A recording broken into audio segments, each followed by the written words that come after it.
A partir de este momento comienza la parte editorial de Platica con Ángel, la parte correspondiente a la plática del martes 5 de noviembre del año 2024.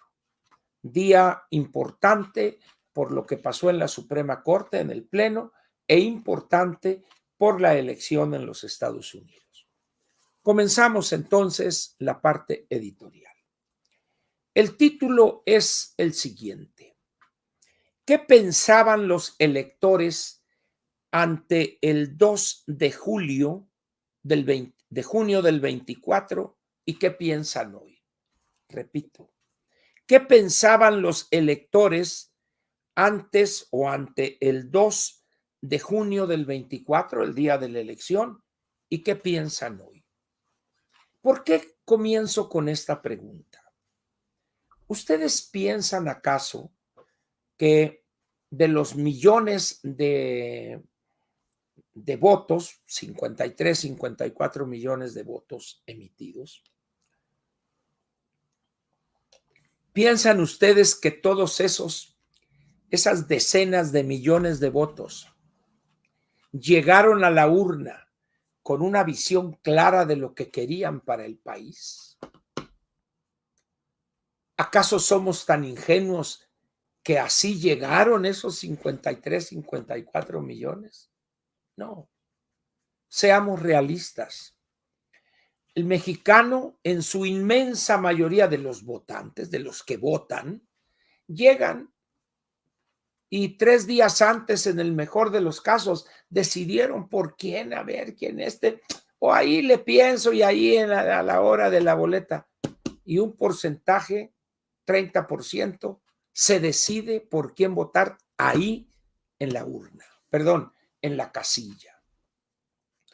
Otros lo hacen quizá una semana antes y un poquísimo número, un número muy pequeño de ciudadanos lo hace desde 2, 3 meses antes su decisión de votar.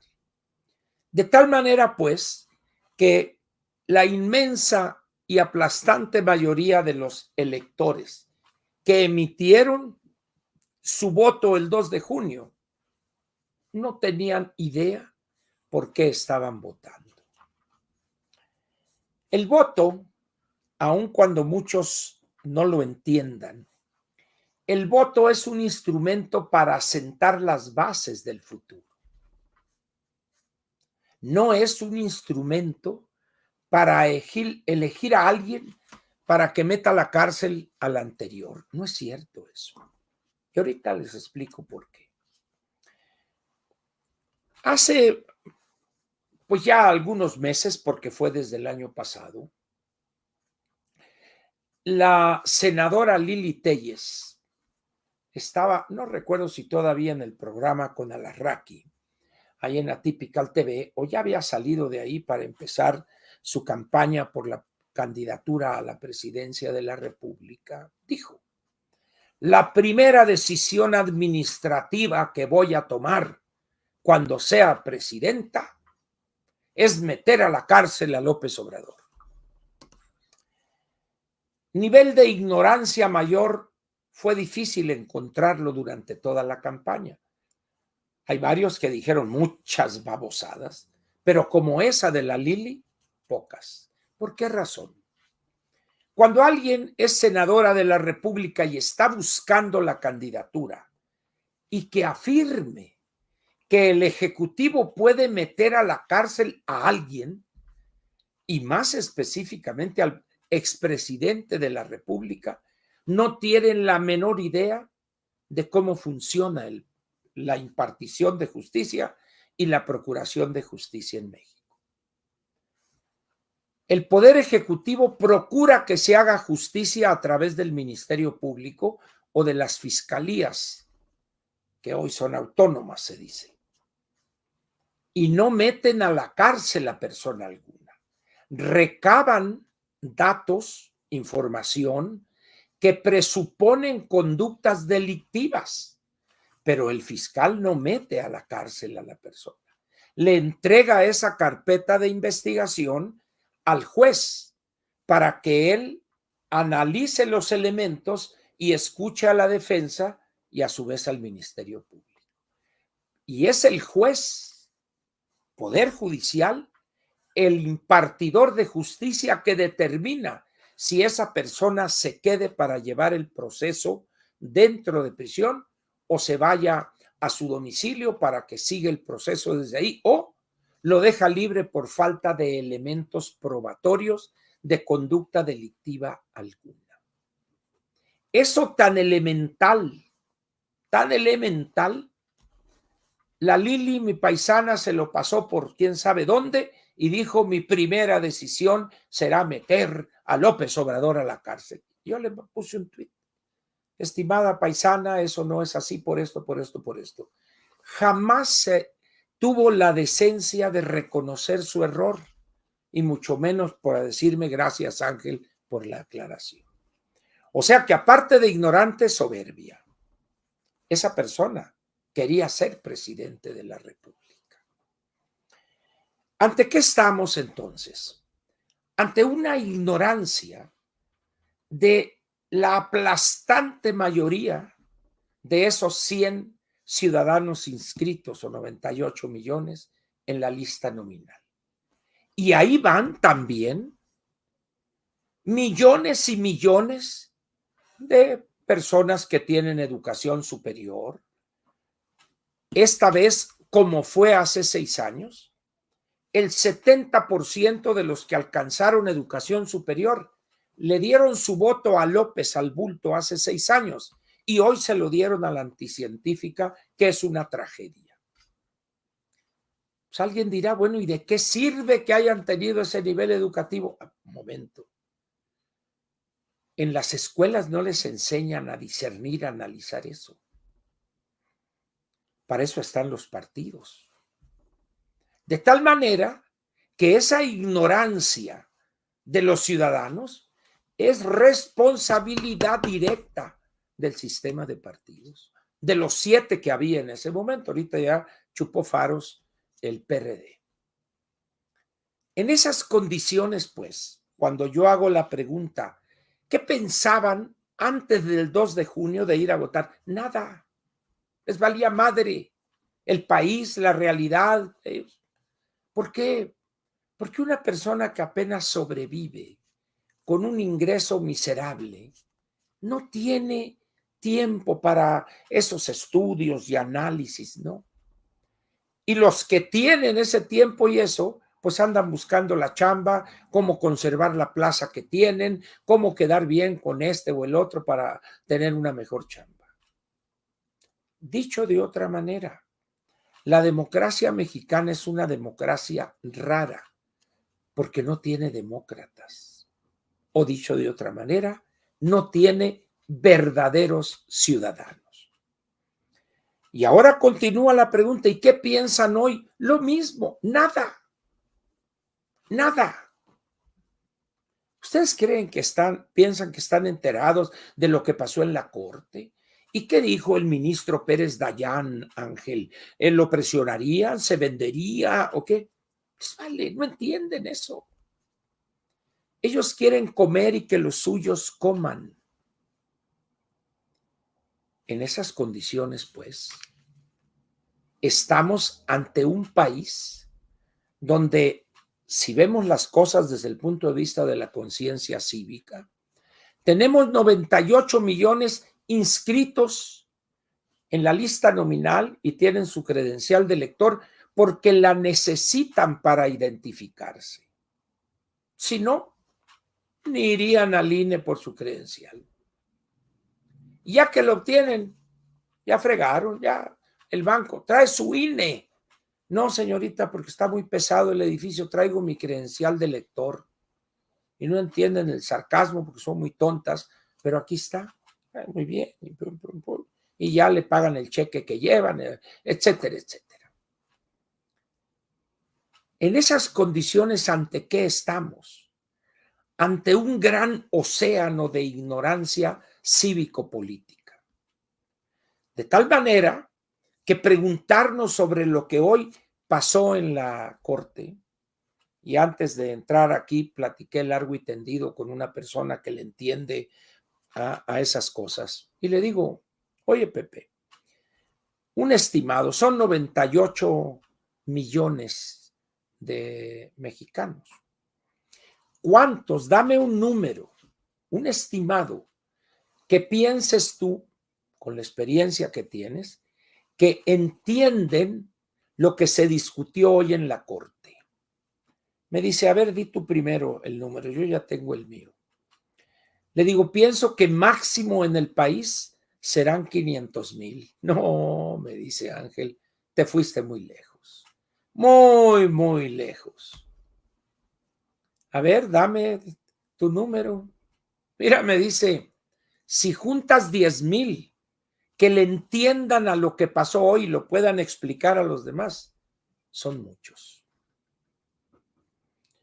Y ya continuamos y reconocí que tiene razón.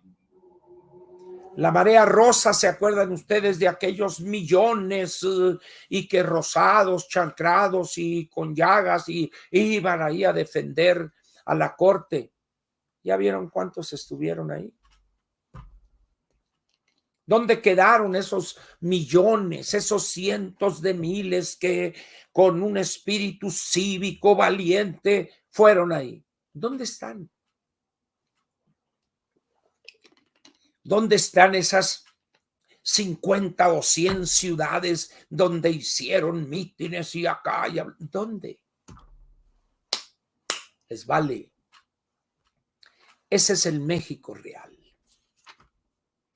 Si la verdad es que esto que se hizo de que estuvieron a punto de que los 8 ministros rechazaran una parte de acuerdo con el proyecto del ministro ponente, estaban temblando, porque sabían perfectamente que iban a decidirse entre 11 personas. Por eso quieren sacar la decisión de ahí y llevarla a la plazuela, a la plaza pública, al mitin, al grito, al sombrerazo, como le dijo un ministro, creo que fue, no sé si Pardo Rebolledo, le dijo a la Lenia Batres, o que sí creo, o no fue Luz María Aguilar, que le dice, aquí no hay necesidad de levantar la voz, le dice. Esto no es un mitin político. Que ya la conocen a la porrista, esta, la hermana del porro este. No, señora, le dice, aquí no tiene usted por qué levantar la voz.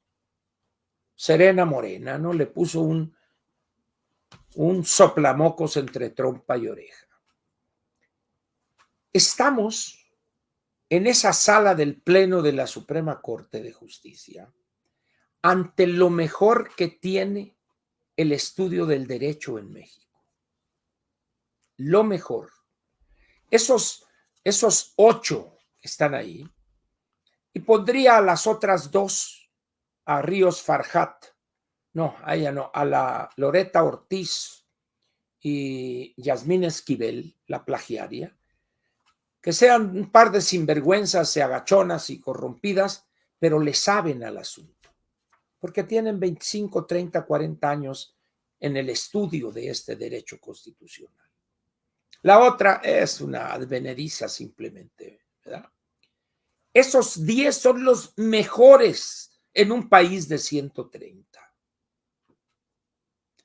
Y manejan un lenguaje sumamente especializado. Por eso, el que diga, es que yo le entendí, está mintiendo. Si no es una persona con 15 o 20 o más años de experiencia en esos espacios de discusión, no entendió nada. Abogados incluso. En esas condiciones, pues, ¿qué piensan hoy los ciudadanos que nada pensaban antes de votar el 2 de junio? Tampoco nada. Están sobrellevando su miseria, su marginación, su mala suerte, dirían algunos, o su destino, dirían otros, o el castigo divino por pecador, dirían algunos y no pocos, ¿verdad? En esas condiciones, pues, hay que entender la realidad de México en ese sentido. Lo que pasó ahí ni les interesa y de explicarles no lo van a entender. Van a decir, bueno, ¿y eso qué? ¿Y eso qué? Bueno, es que la reforma judicial y y eso, ¿qué chingados es eso? Están cerrando plantas, están reduciendo el número de empleos, etcétera, etcétera. Eso es lo que sí les importa. Pero esa no es tarea del Pleno de la Suprema Corte, ni tampoco es tarea de la Suprema Corte de Justicia. Su tarea constitucionalmente asignada es, sin duda alguna, preservar en las leyes que de ella emanen el espíritu y texto constitucional. Que las leyes que el legislativo apruebe no contravengan los pilares de esa Constitución. Esa es su tarea. Y a eso se dedican. No, como dice la anticientífica en una expresión de su ignorancia supina. Es que ¿por qué ellos quieren cambiar la Constitución si el pueblo ya votó por? No es cierto. El pueblo no votó por eso. Pero es la perversión de la anticientífica y los que le hacen coro. El pueblo no votó por eso. El pueblo no sabe ni siquiera por qué votó. Es más, ni siquiera sabe qué es pueblo y tampoco la anticientífica sabe porque es una categoría sociológica indefinible. En esas condiciones, pues, desechemos toda ilusión en torno a que millones pudieron entender lo que pasó ahí. Es el primer punto que yo quería hacer. Muy bien. Luego entonces, ¿qué pasó en la Corte? Muy bien. Se han de acordar ustedes que el 2 de junio, el día de la elección, solamente teníamos una vaga referencia de un paquete de reformas constitucionales, 18, más 2 reformas legales, que daba un paquete de 20 reformas que López Obrador hizo públicas el 5 de febrero, cuando se cumplió un aniversario más de la promulgación de la Constitución Política de los Estados Unidos Mexicanos en Querétaro el 5 de febrero del 2017. Muy bien, perdón, de 1917. Y ahí quedaron esas 20. Y la gente pensó, bueno, pues es la herencia, incluso se decía que la anticientífica, pues algunas ni las pelaría y empezaría al primer año y ver, ni madres, dijo López. Antes de irme me las resuelves. A 2 yemas, órale. Y moviéndote que es gerundio, le dijo. Y ahí va la otra tontona, ahí va. Y a matacaballo redactaron los dictámenes para someter al Pleno de Diputados y del Senado esas reformas constitucionales. No todas, pero la que más le interesaba al bulto. ¿Cuál es? La reforma judicial. ¿Por qué? Aquí la pregunta que debemos hacernos, ¿por qué la reforma judicial? ¿Y por qué la anticientífica? Sabiendo el rechazo, las preocupaciones de inversionistas locales y extranjeros, de gobiernos extranjeros, sigue adelante. ¿Saben por qué? Porque no tiene los cojones, los cataplines, diría Paco Sea, para decirle al presidente, al que ya se fue, al ex, ¿sabe qué, Andrés Manuel? Usted ya bailó, me toca a mí. Yo voy a saber cuándo será el tiempo adecuado y punto. Y ya. Y no tiene que explicarle absolutamente nada más. Y si se pone rejego, si le habla a alguien, porque tienen el control sobre sus comunicaciones, al general secretario. Mi general secretario, dígame, comandante supremo. Ahí se pone, sí. Quite a toda la partida militar que tiene usted en Palenque y a todo el personal de ese hospital militar, concéntrelo aquí en México. Pero ya. A sus órdenes, mi comandante supremo. Se va. Y se queda aquel solo y su alma. Pero no, porque como él la puso, él la cuidó, etcétera, entonces ella no tiene esa decisión, esa firmeza y tampoco dignidad para decir, espérate, más cuando el país está en una situación crítica que ahorita veremos. ¿Y por qué esa insistencia del presidente? Por un deseo de venganza. Porque cuando le rechazaron leyes con contenido que contravenía la Constitución, el Poder Judicial y la Suprema Corte le dijeron, eso no pasa. ¿Por qué? Porque va en contra de lo que establece la Constitución. Punto. La ley de la industria eléctrica y la ley general de hidrocarburos. Eso jamás lo perdonó López Obrador. Es su deseo de venganza, de sacarlos a todos ellos. Y la anticientífica y los Noroñas, los Adán Augusto, los Monreales, lacayos de la peor ralea, se prestan a eso. Y los integrantes de las fracciones en diputados y en el Senado ni idea tienen de lo que firman, de lo que votan a favor, no tienen ni idea. Ellos son fauna de acompañamiento, son lo que en tiempos de Lenin y Trotsky se les llamó los idiotas útiles o los compañeros de ruta. Y ahí están jugando su papel. Ese es el motivo principal de la reforma judicial. No es mejorar el funcionamiento de la Corte, eso es mentira.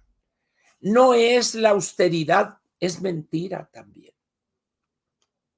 Es la venganza de López Obrador. Perfecto, es su deseo de venganza y generan un batidillo ahí que ahorita, por ejemplo, no saben cómo van a salir de ese embrollo. Dice el INE, esta madre va a costar 13,000 millones de pesos y la otra se asusta. Ay, ay, ay, no, pues se puede hacer con menos. El Consejo General del INE ratifica ese presupuesto preliminar. Va a costar más esa elección que las elecciones de este 2 de junio. ¿Qué van a hacer? ¿Quién sabe? Es un problema en el que ellos se metieron, que ellos lo resuelvan. Muy bien. Entonces empieza el pleito, la discusión. ¿Por qué? Porque lo que estaban planteando era un sinsentido. La elección popular de jueces, magistrados de por acá, de por allá, y los ministros de la Suprema Corte. Y esto, ¿y cómo le van a hacer? ¿Y quiénes van a ser los candidatos? Pues deben de tener 8 de calificación, pero siempre ya no, y 5 cartas de vecinos que dicen que son a todo dar y que le van a la América y que comen muchas papitas el día de los juegos del clásico de la América Chivas. Ya van a entrar ahí. No van a poder hacer campaña. Entonces, ¿quién los va a conocer? Les van a dar una lista ahí con 600, 700 nombres. O sea, una cosa... No tienen, ahorita todavía no tienen idea cómo van a resolver eso. Y empiezan a complicárseles las cosas. Las prisas empiezan a redactar cosas que se contravenían de un artículo con el otro, una serie de porquerías ahí. Entonces, cuando se elabora ya ese paquete y que a batacaballo lo aprueban en las 2 cámaras del Congreso de la Unión, los partidos políticos PRI y PAN presentan acciones de inconstitucionalidad. Y la anticientífica dice, los partidos no tienen derecho a presentar amparos. ¿Y qué amparo están presentando? Ninguno. Es decir, ni eso sabe explicar, que es muy tonta, muy limitada. ¿Ya? Total que ya llegan, se admiten esas acciones de esas controversias constitucionales o acciones de inconstitucionalidad. Y se les da el análisis y se le turna al ministro González Alcántara Carrancá. Muy bien. Elabora él un proyecto interesante para algunos porque es una salida intermedia.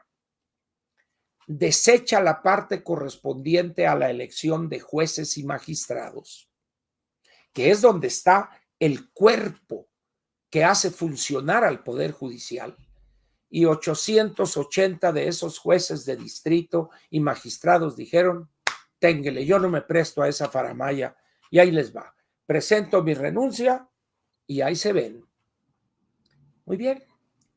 Y en el caso de los ministros, les dicen, a ver, si quieres tener derecho a tu retiro, es decir, a tu pensión, que es un derecho adquirido por ellos, con un dinero que en parte ellos aportaron de su salario y que está ahí en un fideicomiso, porque si no presentas tu renuncia más tardar el 31 de octubre, pierdes ese derecho. Los 8 presentaron en tiempo y forma su renuncia. Y sale la anticientífica, presentaron la renuncia para irse con los bolsillos llenos. No, les van a pagar durante los años que vivan su pensión, como se la han pagado a 2 muy cercanos a ella, Olga Sánchez Cordero y Arturo Saldívar, y como se lo están pagando a los exministros que están vivos todavía. No es algo exclusivo para ellos, pero a esa masa amorfa, babiante que los sigue, les impacta eso. ¿Por qué? Por su ignorancia. Por su ignorancia, simplemente. Muy bien. Llega el momento en que el ministro ponente elabora su proyecto, lo circula entre los otros 10 ministros y se cita para hoy la discusión. Muy bien. Para declarar una ley, una reforma constitucional o un conjunto de reformas constitucionales empaquetadas en esa gran reforma, para desecharla o desechar partes de ella, se requieren la mayoría absoluta, 2/3 partes, 8 ministros. Entonces la cosa estaba en que 3 ministras, que son la plagiaria, la señora Loreta Ortiz, y la porrista esta, la hermana de Batres. Entonces se pensaba que los 8, sobre todo que habían presentado y todo, y son personas que le entienden al asunto, habían estudiado e iban a votar a favor del proyecto del ministro González Alcántara Carrancá. Y llega el día de hoy. Muy bien. Y entonces un ministro dice sus cosas, voy con el proyecto, y le toca el turno al ministro Pérez Dayán. Y empieza él a presentar la argumentación de su posición. Y da jurisprudencias, casos donde él incluso participó, haría 8 años, 9 años, etcétera. Y dice, no estoy de acuerdo con el proyecto. Me parece que es incorrecta esa posición, etcétera. Todo lo planteó de una manera sensata, ordenada, no levantó la voz, no ofendió a persona alguna, cumplió con el respeto a sus colegas, a los 10, todo. En ese momento se viene la debacle. Se acabó la democracia. Se acabó, el país ya es una dictadura, y empiezan los excesos verbales de estos que con cualquier puchoncito prenden. Y luego sale para allá el único argumento que he escuchado de todos esos buena onditas. Pérez Dayán es el Yunes de la Suprema Corte. Y dice uno, a ver, ¿qué tiene que ver aquello con esto? Pero antes nada decían. Todos los 8 dignos firmaron y wiri. Pero que no se atreva alguien a disentir, porque es el peor de los seres humanos. El peor, basura, basofia. Y dice, a ver, yo les puse en el tweet, ¿dónde están sus argumentos? ¿Por qué no rebaten los argumentos de Pérez Dayán? Y Genaro Lozano se le lanzó ahí la caballería, otra por allá y por allá y por allá. Pero nadie ha dicho, está equivocado el ministro Pérez Dayán por estas y estas razones. Las jurisprudencias o los casos que él cita no son aplicables por esto, por esto, por esto. Nadie. No le mientan la madre porque no está permitido ahí en el Twitter, ¿verdad? Pero dice uno, a ver, señores, y luego vienen los que estaban ahí, se acabó esto, la debacle, el país, a dónde, y ya, punto. Dicen, señores, ahorita el país está funcionando. Que van a elegir ministros en junio del primer domingo del 25, sí. Que los jueces que han con una carrera judicial de 15, 20, 25 años dijeron no me presto a esa faramaya, se van a ir. Que pongan a los que quieran porque tienen los números para hacerlo. Pero ninguno de esos que critican y que lanzan invectivas y mentadas han dicho algo que es fundamental. La Suprema Corte y el Pleno va a seguir funcionando como hasta ahora, hasta ahorita, de aquí al 31 de agosto del año 25. No se ha acabado la Corte. Lo que va a cambiar a partir de agosto, del 1 de septiembre del 25, es que los 9 ministros votados, elegidos el primer domingo de junio, son los que van a sustituir a esos 11, porque ya va a haber 9 nada más.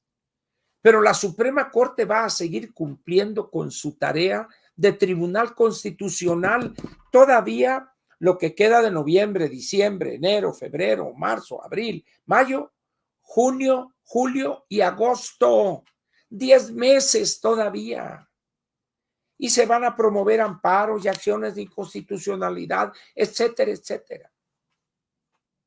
Es decir, ¿de dónde sacan que se acabó el país? Pues, ¿de dónde? Pero luego tenemos casos extremos que mueven a risa, pero al mismo tiempo a preocupación.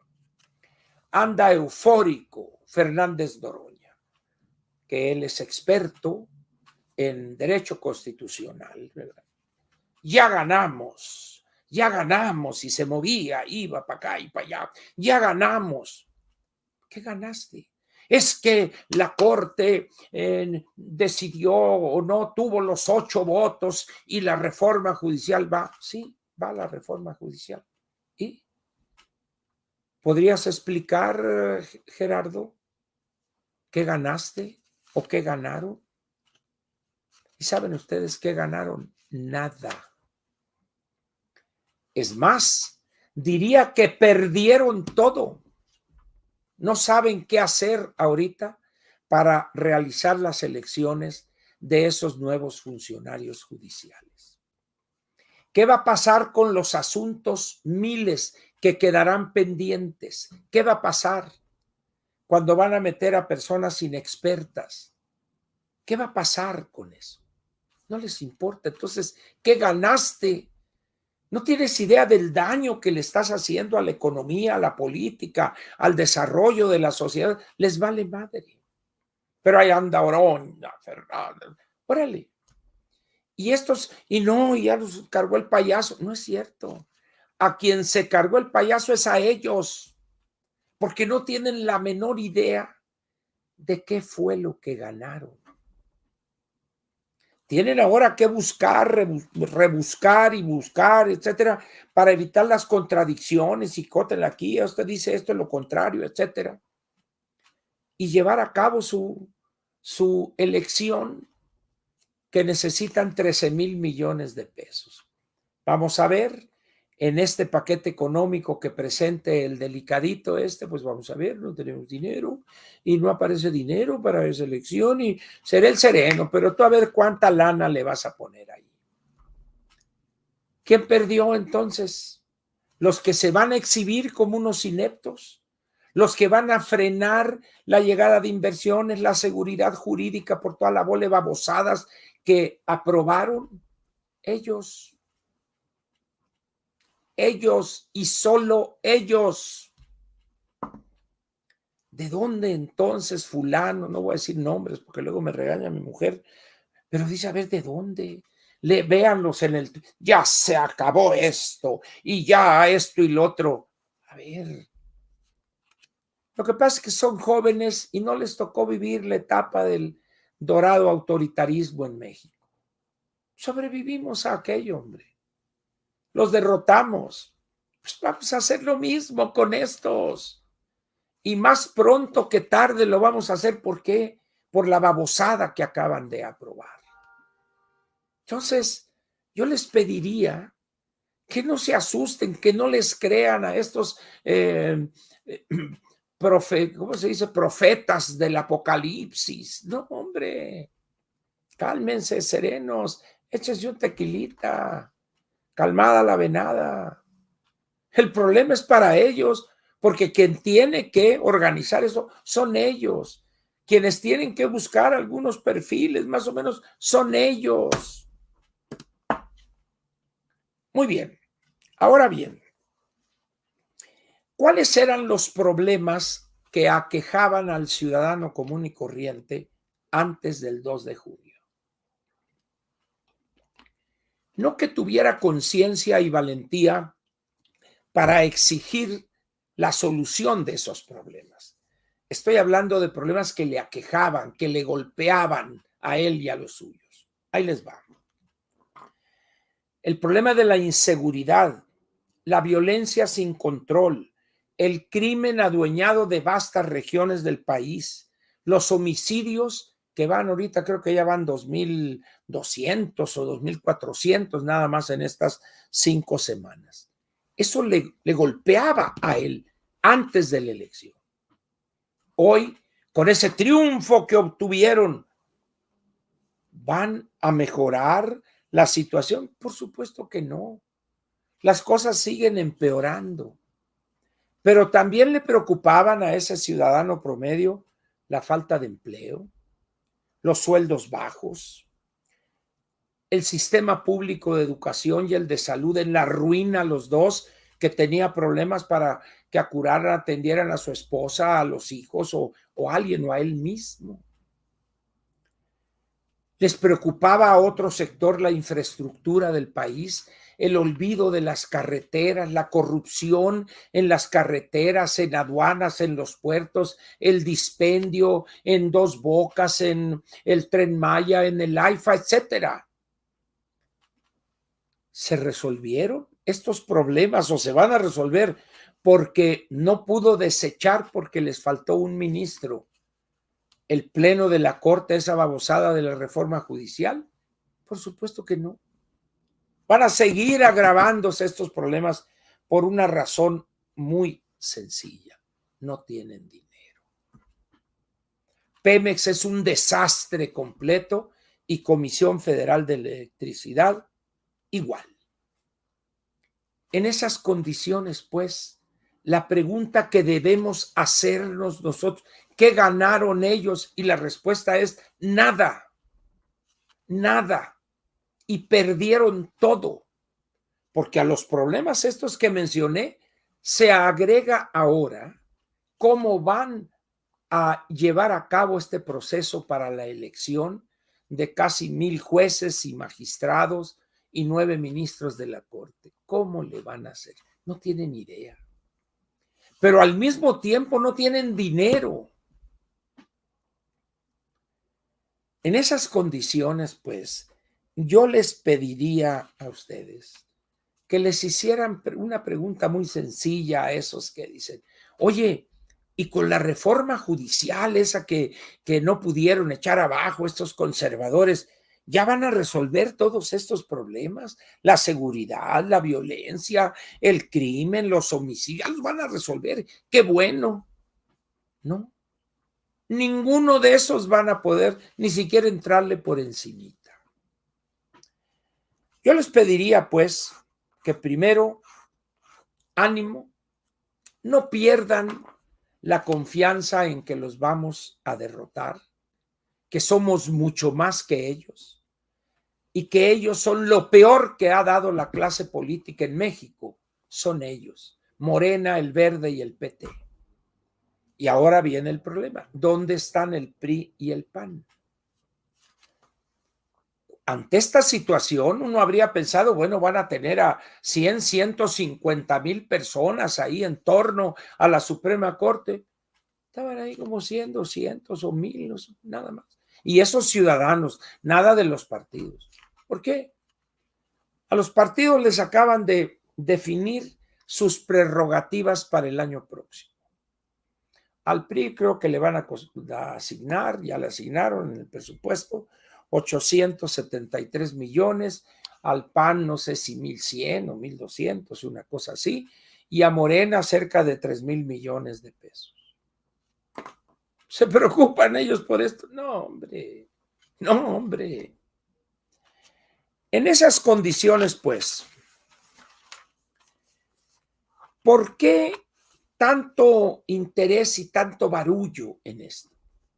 Porque estas personas quieren sustituir los problemas reales, estructurales, con esta falsa querella. Esto que no se desechó, sino que se queda ahí, no tiene la menor incidencia en estos problemas que he mencionado. Pero ¿qué tal si yo armo un gran barullo y es que estos ministros y son esto y tienen a parientes y lo que quieran ustedes, para que esas babiantes mayorías, sí, estos hijos de su tal por cual, y miren nomás cuánto ganan, y una troca blindada, y esto, pensando en que ese jodido se va a olvidar de la cruda realidad que enfrenta en su barrio, en su colonia, en su ciudad, en su distrito o en su estado. No lo va a olvidar, porque los mañosos ahí están, porque los mañosos ahí están matando gente que no les paga el derecho de piso o la extorsión. En esas condiciones, pues, el bulto habrá logrado su venganza en contra de los ministros que le rechazaron sus babosadas, sí, pero esa gente no va a dejar de trabajar. ¿Por qué? Por la altísima calificación jurídica que tienen. Por la altísima, repito, calificación jurídica que tienen. Y me atrevo porque conozco a algunos que son ex hoy, van a ganar el triple o el cuádruple de lo que ganan ahorita. Así como se los digo. De tal manera que dejarán de estar en el ojo del huracán, van a tener su despacho, que muchos lo tienen desde hace mucho, y van a seguir trabajando. Y estos agarraron un problema que no tienen la menor idea de la magnitud del mismo. ¿Quién ganó entonces? ¿Quién? Nosotros. Porque el descrédito de Morena se va a acelerar con esta supuesta victoria que canta Fernández Noroña. Por eso yo no entiendo a estos analistas políticos. Es que es una tragedia. ¿Pero por qué? La tragedia es para ellos. Lo mejor que les podía haber pasado es que rechazaran esa reforma judicial y entonces le quitaban un peso de encima a la anticientífica y ellos iban a estar haciéndose las víctimas, estos adversarios, estos corruptos. No, son tan tontejos que piensan que ganaron. Déjenlos, espérense unas semanas, verán ustedes. Ahora, después de lograda esta reforma judicial, ¿qué piensa usted? ¿Estaremos mejor o estaremos peor? La respuesta es inequívoca. Vamos a seguir empeorando. ¿Por qué? Porque esta señora no tiene la menor idea de cómo se gobierna, no tiene la menor dignidad para parársele al otro inútil allá y decirle, ¿sabe qué? Píntese de colores, vámonos, órale, fuchicaca. ¿No? Porque tiene un gabinete de mierda, tiene un gabinete de inútiles, de oportunistas que le dejó el otro. Vamos a estar peor. ¿Cómo va a hacer? Porque ahora es que si gana Trump, señores, gane Trump o gane la Cámara, yo lo dije hoy en mi mañanera, el problema está aquí, señores. El problema de México no está ya con Trump o con está con nosotros los mexicanos. Aquí está el problema. Pero siempre es más fácil echarle la culpa a Trump o al imperialismo yanqui o a la Kamala Harris. Es más fácil. No. Nosotros somos los que hemos causado este desmadre, ¿no? Por eso la pregunta que quiero dejarles a ustedes hoy es una sola. Preguntarles, ¿qué ganaron? Explícame. El que se plantea y no, que su diputado, ¿qué ganaron con eso? ¿Qué ganaron? A ver, démelo con numeritos, con naranjas como las UDIs. Dígame usted, ¿qué carajos ganaron? El crimen, véalo cómo está aquí. Es el dueño de este valle. ¿Qué ganaron entonces? A ver, explíqueme. ¿Saben qué ganaron? Nada. Y perdieron todo, que era aventar a la basura esas babosadas del bulto y fortalecer a esta pobre mujer que ahí anda, la traen como perico a toallazos. Muy bien, piénsenle pues, como diría Agustín Lara, piénsale bien, mulata, piénsalo bien. Aquí termina la parte editorial de Platica con Ángel correspondiente al 5 de noviembre del año 2024.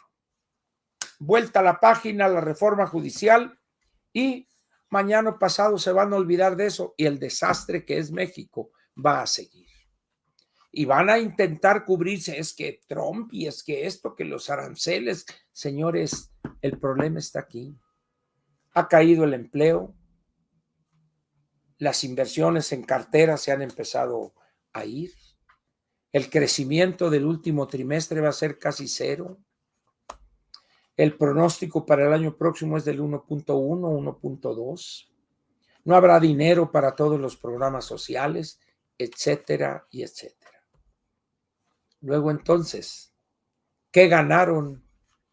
Nada, perdieron todo, porque el gobierno de ellos apenas tiene 5 semanas, les quedan 5 años, 11 meses. Luego entonces, ¿quién ganó? Nosotros, solitos de pechito se pusieron. Prácticamente es un suicidio político lo que acaban de hacer. Ya lo verá usted. Pero los otros van a hacerse un golpe a la democracia. Ya los va a escuchar ustedes en las mesas ahí, a los Genaro y a los Soria, de todo, ¿no? No les crea, por favor. Estas personas adquieren prestigio porque asustan. No. Así no se adquiere un verdadero prestigio como analista. Aquí no asustamos. Aquí damos elementos para que usted decida, para que usted juzgue las cosas.